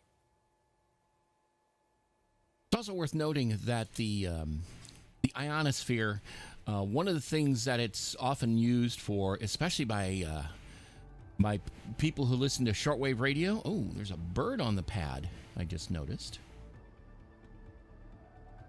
There is, but basically the ionosphere at certain times of the night actually give you the ability to listen to stuff around the world via shortwave, and shortwaves are usually between 2.5 to 20 megahertz.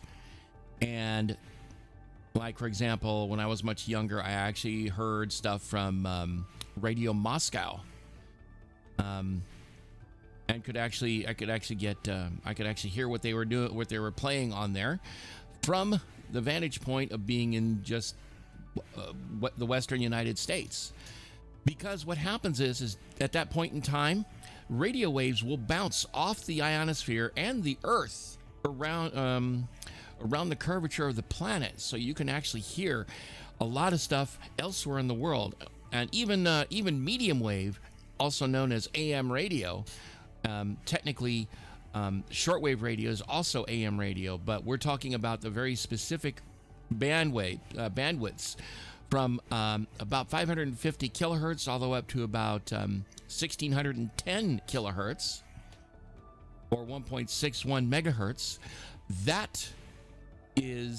That's considered what is called medium wave, and those two have a little bit of, they do get affected by the ionosphere, but to a much lesser degree. But certainly, and on top of that, solar weather that he was talking about earlier can actually affect a lot of that happening too. If a lot of particulate matter comes from the sun, it may end up making shortwave reception even better. Take a look on your screen. We're at L minus just under 24 minutes. And Ariane, you and I have the distinct pleasure of being joined today by our very own Eddie Seifert. And Eddie is one of my favorite people to talk to about engines. Eddie knows all things engines, as do you. Eddie. Coming to you with live. Eddie. We're coming to you. Let's talk a little bit about our engines. Hey Tabitha, hey Ariane, thank you for the opportunity to talk about our rocket engines, the liquid propulsion systems that, for me, are one of the highlights of today's show. So our BE4 engines, which are manufactured. Thank you for the follow and welcome to the workshop and labs. They're tested. We're watching New Glenn, the second launch.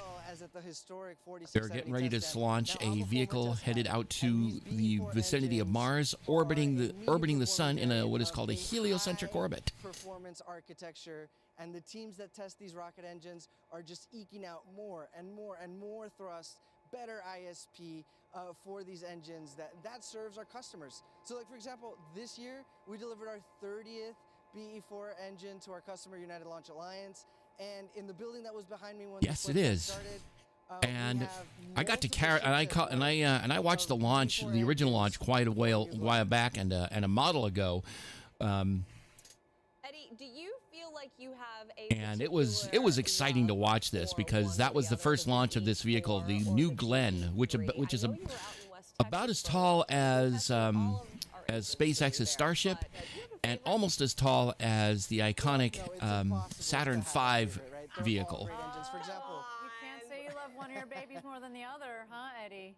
No. Well, they're all great engines, right? BE3U, which runs on liquid oxygen, liquid hydrogen, is an open expander cycle, right? Those two molecules come together and they create a lot of energy and steam. And you know, BE3U originally started from the BE3 engine that now has flown 36 successful times on New Shepard, but they baselined it at 160,000 pounds of thrust. There are the engine bells for the BE3U, which you're seeing as the top end of the New Glenn's first stage. Those thrust levels, keeping the performance high, and really it's all about the upper stage when it comes to the payload. And you see they're actually on the shot. We've got the two nozzles in the second. I was surprised to see how slow it was. Yeah, I saw that too. It did take a while to come up, because it does take a bit of time, but also they're not using like any kind of more energetic propellants like, say, GEM rocket motors like you see on the Atlas V booster. Don't have the atmosphere to push back in them and crumple them when the exhaust is being exhausted at supersonic, so faster than the speed of sound velocities. And that extra nozzle just gives you more momentum and higher specific impulse, right? 30 to 40 seconds more specific impulse, right? The analogy I like to use is if I had a big red balloon here in front of me, it would have pressure inside of it as a chamber, like a pressure vessel, and I would be holding it by its nozzle. It's a very technical term. And if I let it go, the big red balloon would essentially fly away. So I'm not saying our rocket engines are big Goes red in balloons, 20 minutes. but it's the analogy that I like to think of. Yeah, they finally managed to clear the situation, which was a some range fouling thanks to some errant boater out there with their boat. These things here at Blue Origin where we can learn more about updates with different things happening with our engines, and he is explaining essentially the shower head method and how shower head is very similar to how an engine works. But Eddie, I think it's L minus 20 seconds and counting. And we're so grateful for him. Of course, he is out with our employees. The best viewing spot to see NG2 take to the skies. You're looking at NG2 right now on the pad, and in this moment, we're going to toss it back over to the rocket because coming up, It's always the boaters. Yes, it is, unfortunately. no-go pole. So we're going to toss it over to the That's what happened. I do remember that last time with NG1. They actually had people in the range fouling it.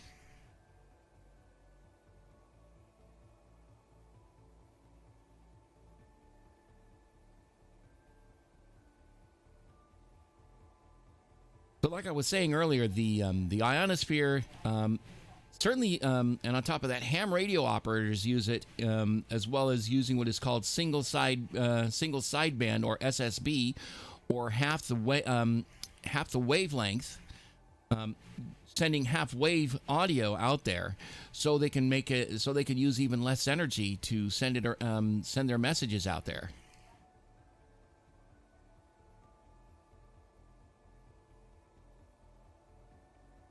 I remember when the first Crew Dragon came back down, there were lots of boats. Yes, I remember that too. Oh yeah, there were lots of people. That was keeping people from. I'm trying to remember if it was keeping him from recovering the vehicle aboard the ship, or keeping them from egressing the vehicle. I think it was the former, but yeah, that was definitely a problem.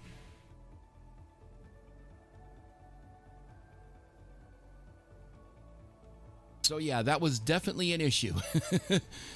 Yeah, lots of. Yeah, that reminds me. That's we're coming up on.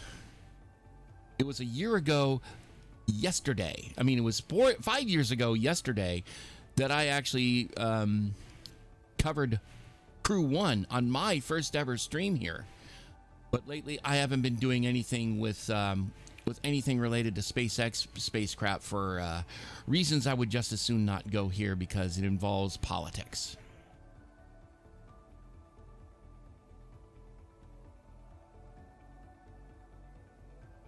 Oh.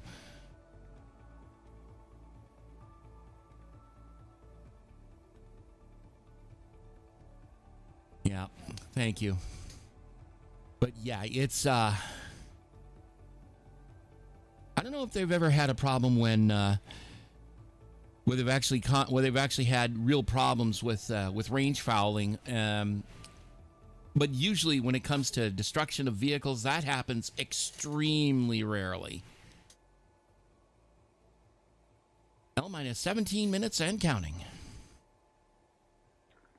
All stations, this is the LV on count 1 with the go poll for final configurations and terminal count. Here we go. We are still pending GME final configurations and LVHD retraction, also pending weather.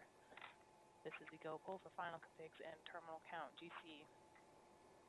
GC is go pending retraction of LVHD10. LC1. LC1 is no go pending they have launched PDI load.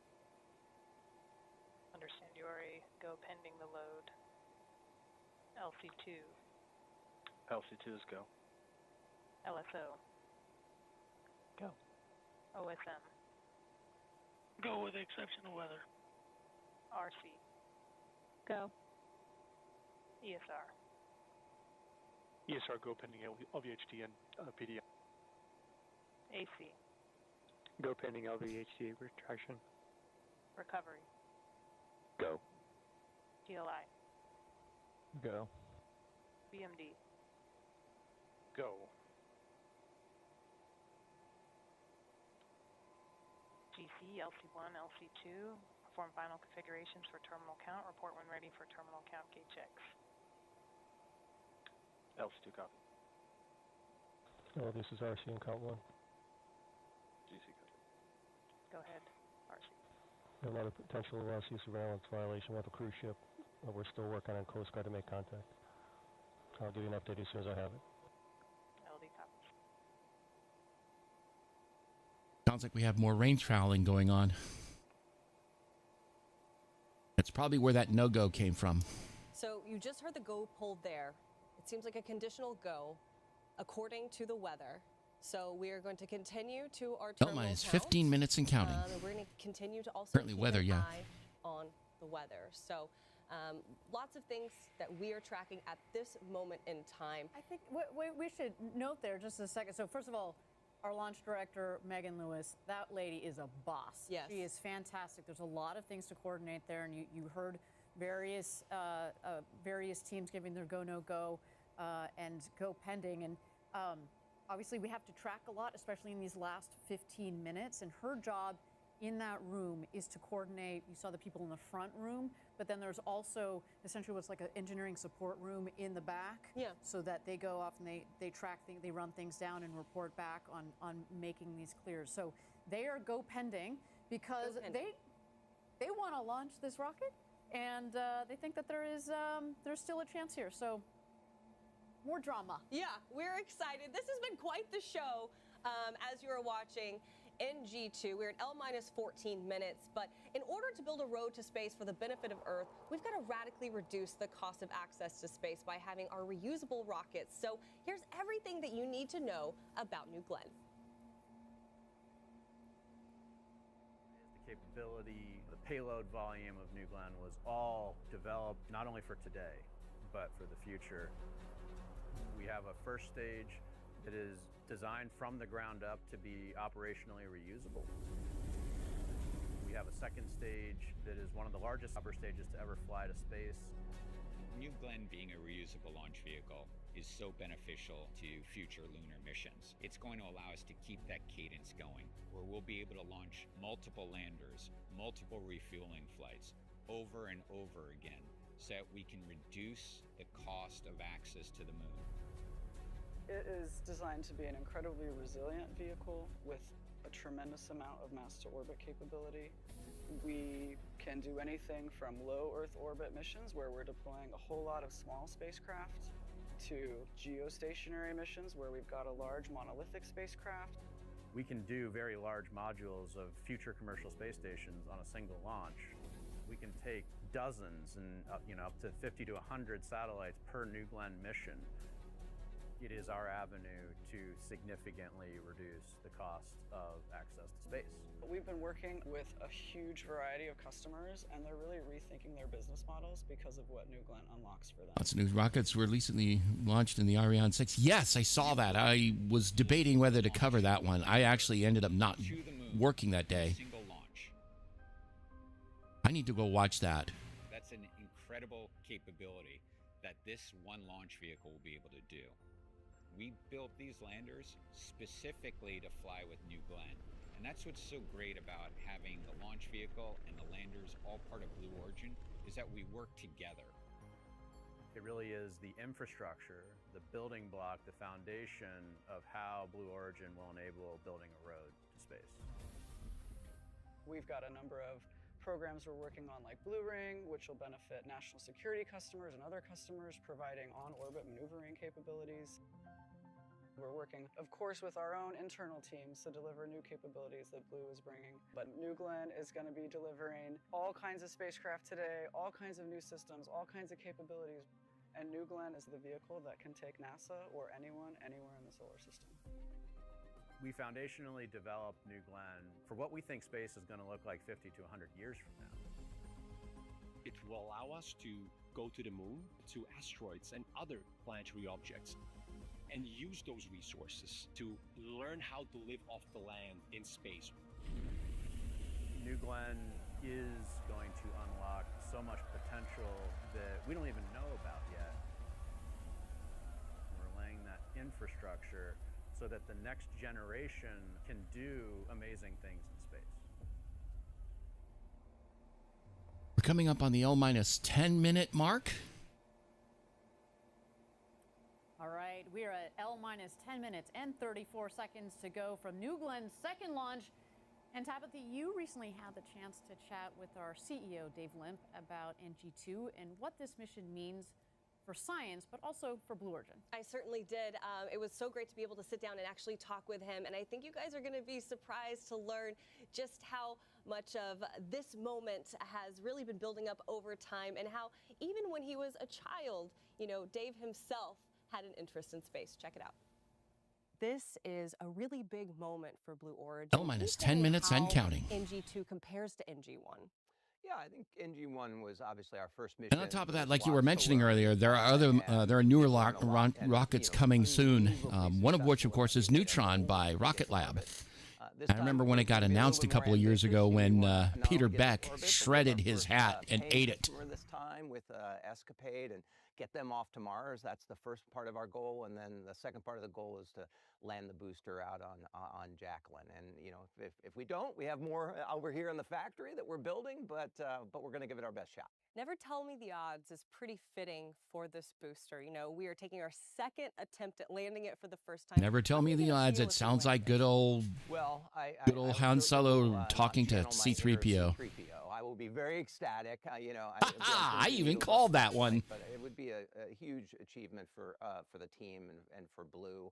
I think that we have a good chance, but if we don't, like I said, we can build more. But yeah, Honda just posted a video where they're landing of their landing test where they did earlier this year. I think I heard a little bit about that one. That was a Japanese lander, right?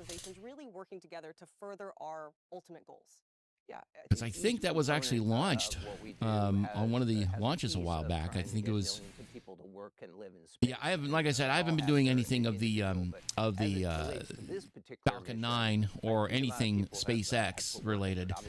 But I know it was one of them that actually launched a couple of vehicles that were headed up in that general direction. Obviously, New Glenn team building this vehicle, but also New Shepard has been a pathfinder. So all our avionics fly on New Shepard first, so that we can get a sense of what's going on there and get a sense what it's like to have flight-ready hardware. And so it takes a whole team, and it's a very big cross. And of course, New Glenn itself is named after astronaut John Glenn. I'm excited about this moment. I'm one that one was just a 300-meter hop. Ah, okay.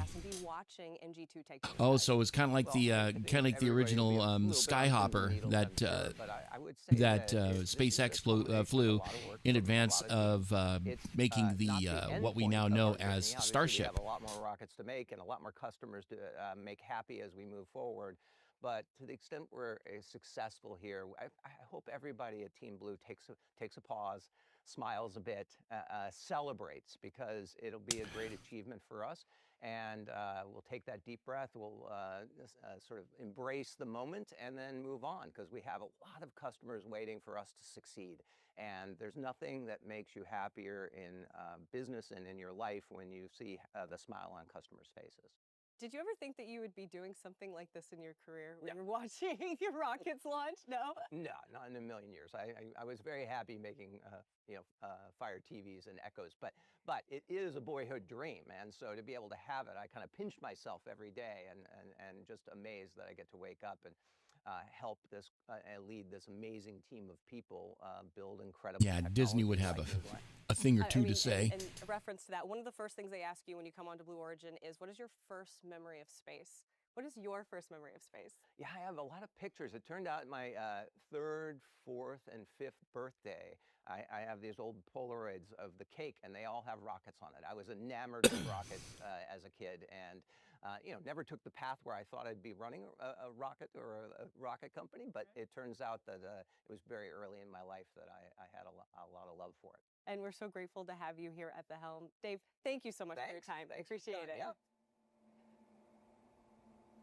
And it was such a great interview to have a moment to sit down with our CEO and talk with him. If you are just tuning in, this is the launch of in G2. We are at L minus under 6 minutes, and we have to tell you guys, right now we are tracking a cruise ship that is in the area and closely tracking weather, as we heard in the Go poll. But my understanding is that by the time it comes to our moment of launch, Well, that must have been the LC1 call where they called no go. still keeping our eyes on that weather, Ariane. Absolutely. But with that, we're under 6 minutes to go. Let's go out to Eddie, because you realize we're about 5 minutes to go from the launch. Eddie, how's everybody feeling out there? Yeah, it is hype out here. We are so excited to be at less than 5 minutes before launch. We're excited to be here. Eddie, is that guy on a chicken? A rooster? Yeah, we got rooster, and the flag. Everybody say hi to rooster. ESCAPADE, We're at and this is the L team minus 5 that's minutes and launching the rocket counting, today. pending what's going on per LC1.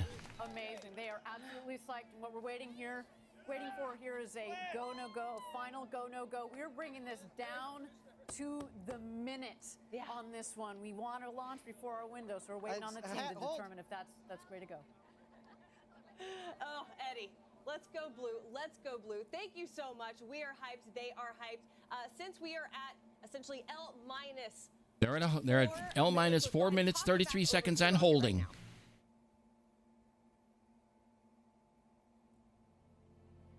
For something more personal, my parents told me that one of the first things they did, since I was actually alive at that point in time, when on July 20th, 1969, when Neil Armstrong first set foot on the moon, which was also one of the most widely televised events that ever happened for the longest time, my parents made absolutely certain that I got to see that. And of course, another thing that happened while I was still a baby was when one of the ones I usually celebrate, I've been celebrating every Christmas, was Apollo 8 going in orbit of the moon, and as I always like to say, using their words of faith to describe the awe and the awe that they felt and the beauty they saw, where the awe or the where their words of let me try that again, where their words of faith describe describe the awe and beauty, the awe they felt and the awe and the beauty they saw, that words of science fell woefully short of describing. And the first memory that I actually remember was the launch of STS-1, the first launch of Columbia back in 1981. Flying with John Young and Robert Crippen, flying on the first ever shuttle when they were originally painting the ET, the external tank, which of course held the propellants of liquid hydrogen and liquid oxygen. And I remember watching that with extreme excitement. I actually got to see it live. Granted, of course, it was here on this side with the launch happening in California.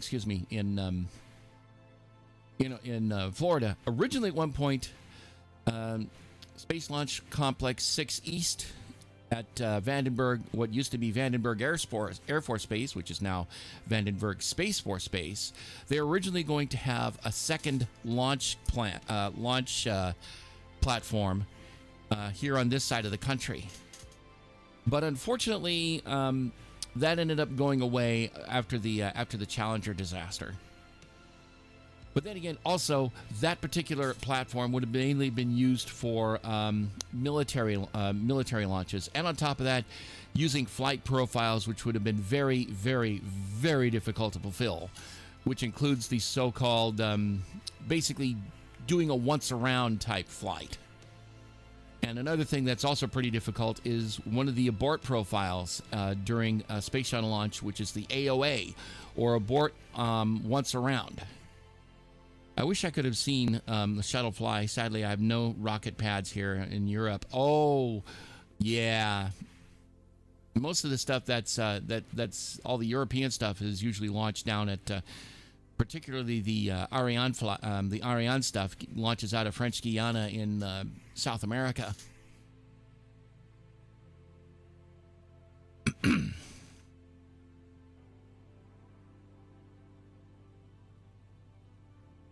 So yeah, it was.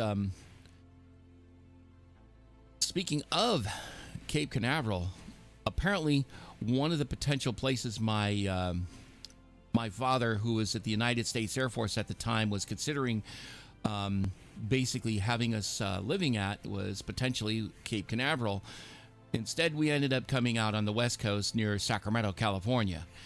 So we ended up roosting on the West Coast, and my mom told me that my dad's remark was, chances are you probably wouldn't have enjoyed it anyway because of all the humidity and all the bugs and stuff like that. And you'd probably be right. That fire looks scary. Yeah, that fire is to you know how you have all the those clouds that are right up against the rocket? That's all gaseous oxygen that is boiling off from the tanks.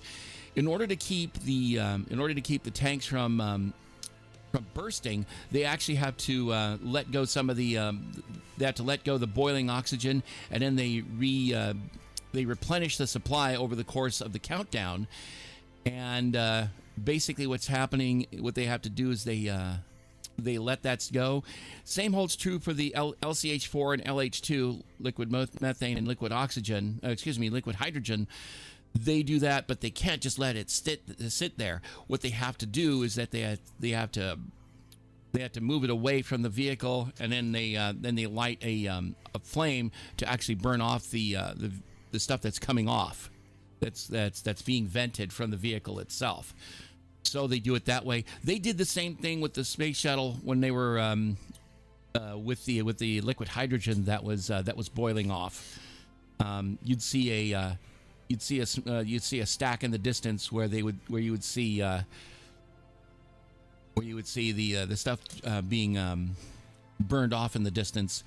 The liquid oxygen, though, that's where you had the beanie cap, and you had little things that allows the gaseous oxygen to go off. The gaseous oxygen vent hood is what they also call it.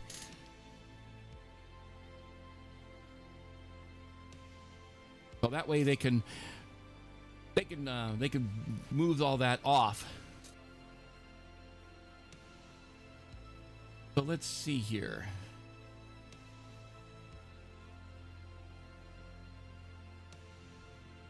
We're still keeping an eye on what's going on here. So they've taken the countdown off. I wonder what they're getting ready to do. Why do I have a bad feeling we're going to be seeing a scrub? All right, friends, we appreciate you patiently waiting. So I have an update for you. Today's NG2 launch is scrubbed due to weather, specifically the cumulus cloud rule. Yeah, that's not good. Launch attempt based on forecasted weather. I know we were all really excited to watch NG2 take to the skies today. We came down to the wire, and then there you have it. But my name is Tabitha Lipkin. This is Ariane Cornell. We're going to keep you guys posted and updated with all the information that we get as it becomes available to us. That will be on our social media. And until then, we look forward to seeing you at our next launch, and stay cool. Gradatum Ferociter. Okay, let me mute this on this side for me, and then we're going to quick head back to the chatting window here. First of all, I'd like to say thank you, everybody, for coming on in. This was, even though they had to scrub for the day, we definitely talked a lot about what's been going on, whether in terms of what we've seen, what we've experienced, what we've learned and stuff like that, and what we've learned about what's coming on, what's going on with the forthcoming launches that are coming up. I still think it was a benefit for us, even though we didn't get to see what we really wanted, which of course was the launch of the vehicle itself and its flight. And of course, the interesting thing about how they do these things to Mars, they don't necessarily just boom, shoot it out. Basically what they do, they talk about basically making it such that it goes down and using Earth's gravity in a way such that it acts as a slingshot. Cruise ship? Yeah, there was a cruise ship earlier as a yeah, that was, oh, I see. That was a little bit a bit back. Sorry about that. But yeah, apparently there was a cruise ship that was fouling the range earlier. So, but basically we get to learn a lot about what's going on, not just talking about amongst each other, about learning about what we see, and of course being able to watch what's happening there, and basically sharing experience, and we all get to learn about this. And on top of that, we are all in it on this whole thing in the long run. And hopefully a lot of that stuff will come and benefit us, much like how, say, for example, the space shuttle, and before that, the Mercury, Gemini, and Apollo programs did when they took people either to low Earth orbit to do with 2 at a time, and of course to the moon, and another subsequent couple of missions with Apollo included, of course, heading up to Skylab for our first space station, and later on with the Apollo-Soyuz test program, which of course was the first ever international space mission, which of course set in motion what we'd ultimately see with Mir, and then subsequently nowadays the ISS. So anyway, let us go ahead and see if we can find someone to say hi to over on Twitch, because I do not have the ability right now. I do not have monetization over on YouTube yet, so I cannot rate anybody at this point in time.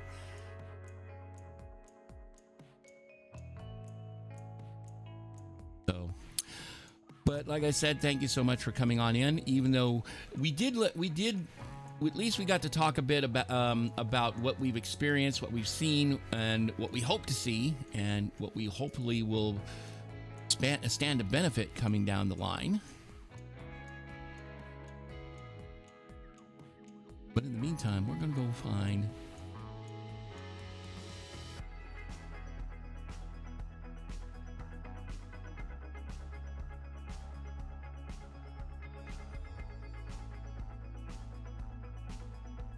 oh, I know what I might do.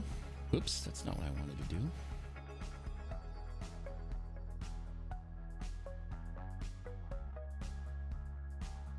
Many moon rockets soon exiting times in space. Yup. Yeah, that's going to be an interesting thing coming up. That's for sure. Yeah.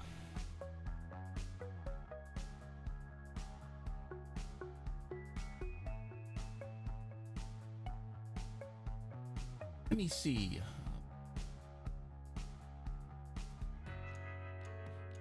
Not what I meant to do.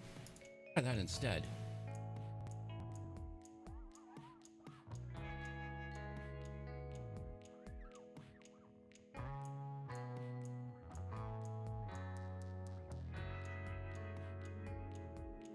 We're gonna go say hello to this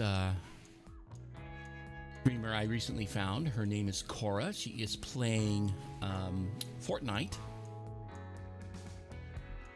So before we go, let me go do one other thing real quick here. I'm going to give you some raid text for those people who do not have subs, and here's some raid text for those who do have subs. So I'm going to go grab that for myself.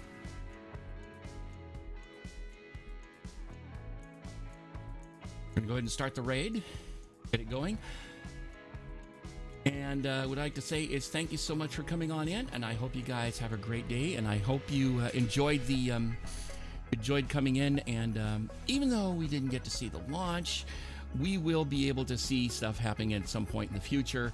But as well as, of course, another launch that's forthcoming, most notably the Viasat launch. Speaking of things related to Viasat, More on that information as I get it, and I will keep you guys posted. And that's possibly going to be hopefully another nighttime launch. But in the meantime, thank you guys for coming on in. And as always, Slavu Kraini. And I hope you guys have a good one in the meantime. And of course, forthcoming will probably be more gaming stuff. So thank you for coming on in. And I will see you next time. And until then, have a good one. Bye.